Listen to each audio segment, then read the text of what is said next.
नमस्कार। अलका विजिता शुक्ला चैनल में आप सभी का स्वागत है।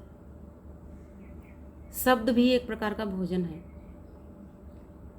बस समझना ये है कि किस समय कौन सा शब्द परोसना है, क्योंकि यह भी एक कला है। जिसने इस कला को सीख लिया कि किस समय कहाँ पर कौन सा शब्द किसको परोसना है, उसके परिवार का डाइजेशन हमेशा अच्छा रहता है।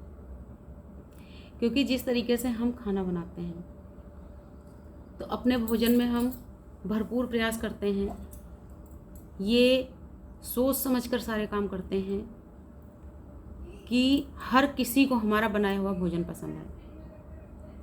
हमारा पूरा प्रयास होता है कि हमारे परिवार में हर व्यक्ति को हमारा बनाया खाना पसंद आए, और जब सभी को हमारा बनाया खाना पसंद आता है तो हमारा मन खुश हो जाता है।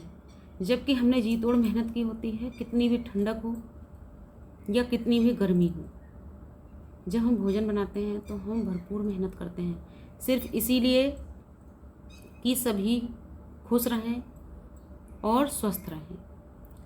तो जब हम खाना बनाते हैं, हम खाना के अंदर, सब्जी के अंदर या दाल में या जो भी चीज़ बनाते हैं, हर चीज़ में हम बहुत सोच समझकर लिमिटेड मिर्च, मसाला, नमक, हर चीज़ डालते हैं। क्योंकि अगर हम बिना नमक का सब्जी या दाल बना कर रख देंगे तो उसमें कोई टेस्ट नहीं आएगा, वो एकदम फीका हो जाएगा, बेस्वाद हो जाएगा। अगर हम जरा सी भी मिर्च नहीं डालेंगे तो भी दाल या सब्जी में स्वाद नहीं आता, वो फीका लगता है, उसमें टेस्ट ही महसूस नहीं होता। ठीक उसी तरीके से हमारे शब्द। तो जैसे हम भोजन में स्वाद लाने के लिए भरपूर मेहनत करते हैं, प्रयास करते हैं, उसमें हम नमक डालते हैं, चख के देखते हैं कि ये नमक पर्याप्त है या नहीं हमारे परिवार के लिए, क्योंकि हमें पता होता है हमारे परिवार में किसी को कितना नमक पसंद है। जब हम मिर्च डालते हैं, बहुत सोच समझ कर डालते हैं कि अगर 2 लोग कोई बाहरी भी आ जाएं तो वो भी आराम से भोजन कर सकें।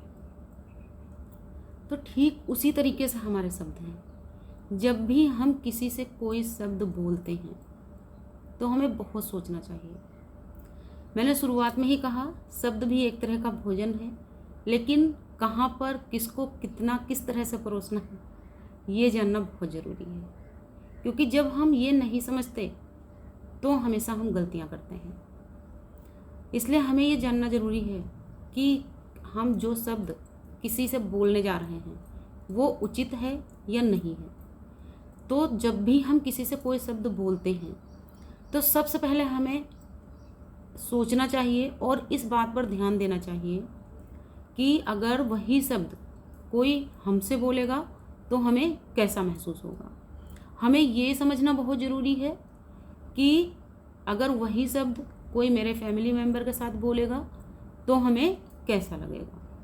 ठीक उसी प्रकार से जब कभी, अब मैं लेडीज़ की बात कर रही हूँ इस खास तौर से, कि लेडीज़ जब ससुराल में हैं, जब भी वो अपनी सास के साथ या अपनी जेठानी के साथ या ननद के साथ, किसी के भी साथ में जब वो बात कर रही हैं, तो बोलने से पहले ये ज़रूर सोचिए कि जो बात आप अपनी सास से बोलने जा रही हैं अपनी मम्मी से बोल पाएंगी या नहीं बोल पाएंगी। जो अपनी जेठानी के सामने आप बात बोलने जा रही हैं, अपनी भाभी के साथ वो बात आप शेयर कर पाएंगी, नहीं कर पाएंगी, या वही शब्द आप अपनी भाभी के लिए बोल पाएंगी या नहीं बोल पाएंगी। ठीक वही चीज़ लागू होती है ननद पे। जब आप ननद से वही शब्द बोलने जा रही हैं तो सबसे पहले आप ये जानने का प्रयास करिए, ये सोचिए कि क्या वही शब्द आप अपनी बहन के लिए बोल पाएंगी।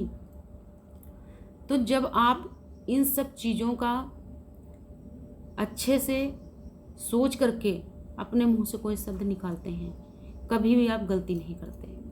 लेकिन जब आप बिना सोचे समझे बोलते हैं और अनलिमिटेड बोलते हैं तो अक्सर आप गलतियां करते हैं। फिर वो चाहे आप हो या मैं हूँ, अगर कोई भी इंसान बिन सोचे समझे कुछ बोलेगा तो वो गलत ही बोलेगा, और अधिक बोलेगा तो भी गलत बोलेगा, क्योंकि अधिकता हर चीज़ की बुरी है।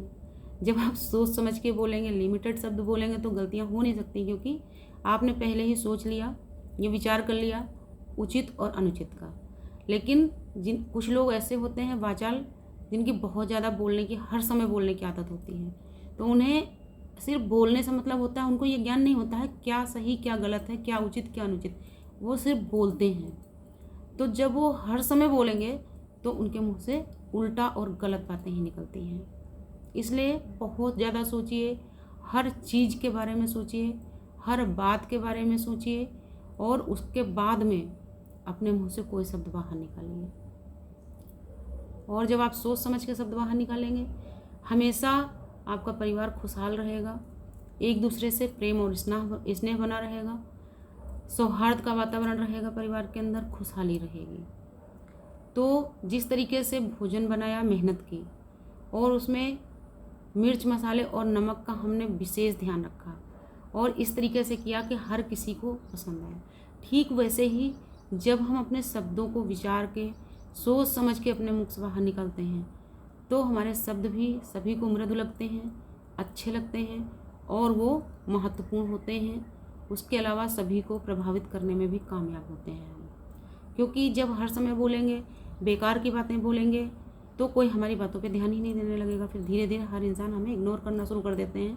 लोग सोचते हैं ये तो वाचाल है, इसकी आदत है ज़्यादा बोलने की। लेकिन जब हम बहुत कम बोलते हैं, तो जब कभी भी हम बोलेंगे, कितने भी लोग बात कर रहे हों, लेकिन जब कम बोलने वाला व्यक्ति वहाँ पर अपनी बात रखता है, तो उसकी बात को सब लोग बहुत ध्यान से सुनते हैं। क्योंकि सबको पता होता है कि जो व्यक्ति बहुत कम बोलता है, और यहाँ पर यदि वो उसने अपना मुंह खोला है, वो कुछ बोल रहा है, तो इसका मतलब वो कोई महत्वपूर्ण और अच्छी टॉपिक पर ही कोई बात कर रहा है, और उसकी बात महत्वपूर्ण है, तो उसको सभी लोग बहुत ध्यान से सुनते हैं। इसलिए कोशिश करें कम बोलें, और अपने कम शब्दों में अधिक बोलने का प्रयास करें।